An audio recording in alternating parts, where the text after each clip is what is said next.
There is an old man sitting on a rock overlooking the Aegean Sea. He is not there by choice. He has been exiled to this island called Patmos, roughly 24 miles off the coast of modern-day Turkey, because the empire decided he was too dangerous to be left among the people he loved. He is the last surviving member of the original 12 disciples. Everyone else is gone. Peter, crucified upside down in Rome. Paul, beheaded on the road to Ostia. James, killed by Herod's sword decades ago. And here is John, the one Jesus loved, the one who stood at the foot of the cross when everyone else ran, the one who outlived them all, sitting on a rock in exile, old and alone, with nothing but the sound of the sea and the memory of a face he has not seen in 60 years. And then the sky tears open. What happens next is the book of Revelation, and it is the most misread, most misused, most feared, and most misunderstood document in the history of Christianity. People have used it to predict the end of the world hundreds of times and been wrong every single time. They have mapped its symbols onto newspaper headlines, onto political figures, onto pandemics and wars and economic collapses. But here is what most people never stop to ask. What did John think he was writing, and who was he writing it to? Because when you understand the world that produced this book, everything changes. The book that most people read as a map of the future is actually, at its core, a letter of comfort to people who were being killed for their faith. It was not written to frighten you. It was written to hold you together when everything around you is falling apart.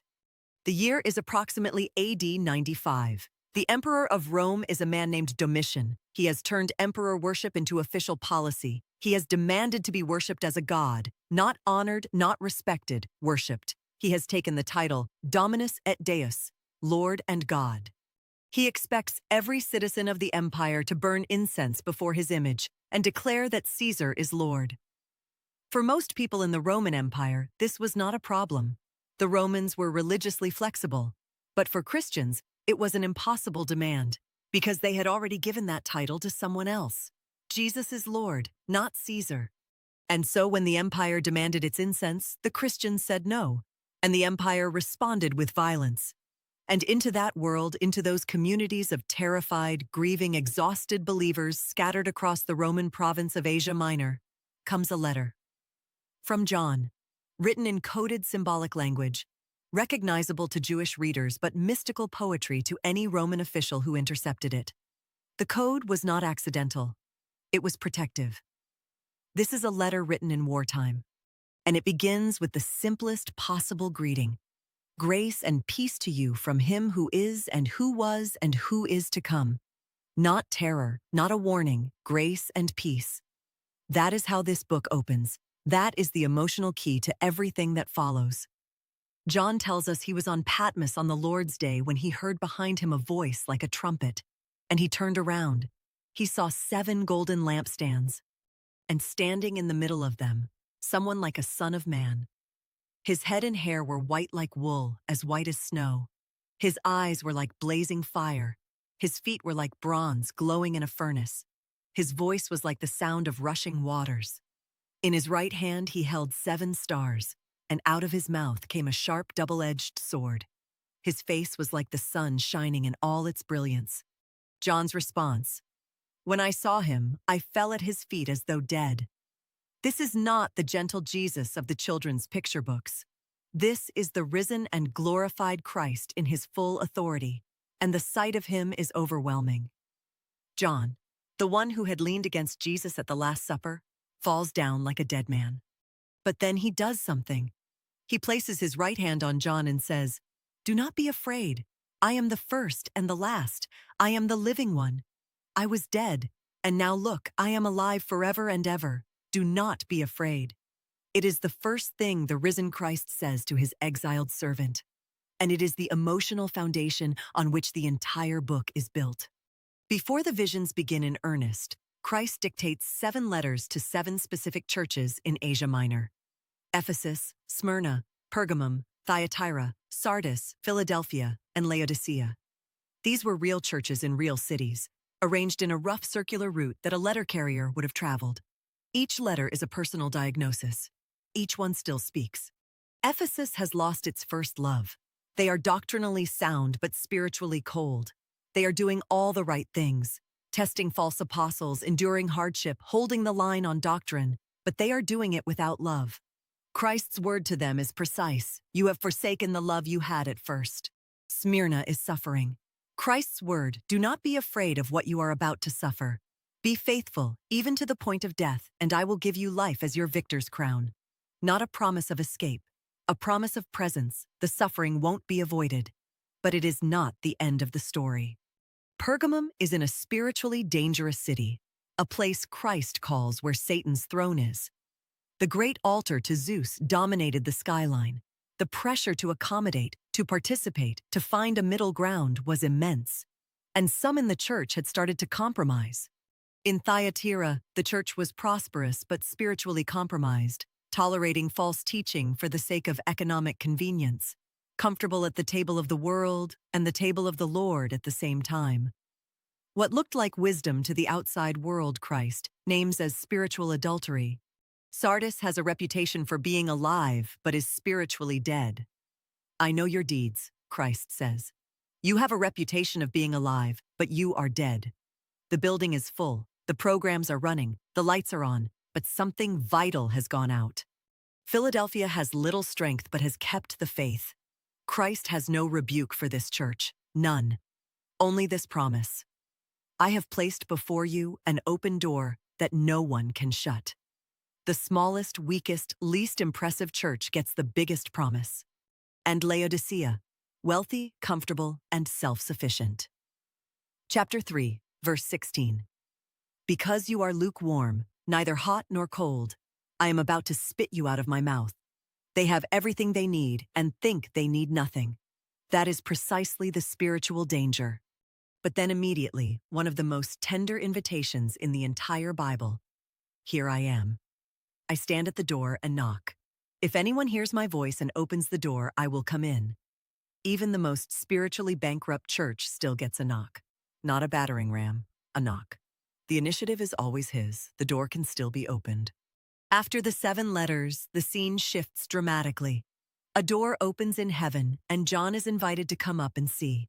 He is about to be shown the true architecture of reality, not a prediction of the future, but a revelation of what is already true from the throne room's perspective. He sees a throne, and on the throne, someone whose appearance is like jasper and ruby. Around the throne is a rainbow that looks like an emerald. 24 elders in white robes seated on thrones. 4 living creatures covered in eyes, seeing everything, missing nothing. Lightning and thunder and the voice of God. This is a deliberate theological statement. At the very moment when Roman emperors are claiming to be Lord and God, John is shown the actual throne room of the actual Lord and actual God. And it is not in Rome. The power that feels absolute from below looks very different from above. Then chapter 5 introduces a scroll sealed with 7 seals. It contains the meaning of history, God's purposes for the world. Who is worthy to open it? No one in heaven or on earth or under the earth can. And John weeps, because if the scroll cannot be opened, history has no meaning. And then one of the elders says, "See, the Lion of the tribe of Judah has triumphed. He is able to open the scroll and its 7 seals." And John looks, and he sees not a conquering lion. He sees a lamb standing at the center of the throne, looking as if it had been slain. The cross is the key to history, not military victory, not political power, not imperial decree. A lamb who was killed and is now standing. That is the one who holds the meaning of everything. That is the shape of God's authority in the world. And when the Lamb takes the scroll, all of heaven erupts. Worthy is the Lamb who was slain to receive power and wealth and wisdom and strength and honor and glory and praise. Every creature in heaven and on earth and under the earth and in the sea, everything joins the song. Now the Lamb begins to open the seals. Each seal reveals something true about the way the world works when it turns away from its creator. These are not predictions of one specific future catastrophe. They are patterns, what empire always does, what violence always produces. The first 4 seals release the 4 horsemen: conquest, war, famine, death, riding across human history in every generation. Wherever a nation reaches for absolute power, these four follow.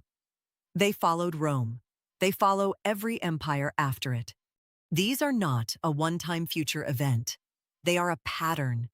The pattern of what happens when the world refuses its creator, when power becomes its own justification, when the strong devour the weak and call it order.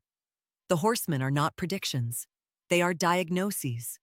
The fifth seal shows the souls of martyrs beneath the heavenly altar crying, "How long, sovereign Lord, until you judge the inhabitants of the earth and avenge our blood?"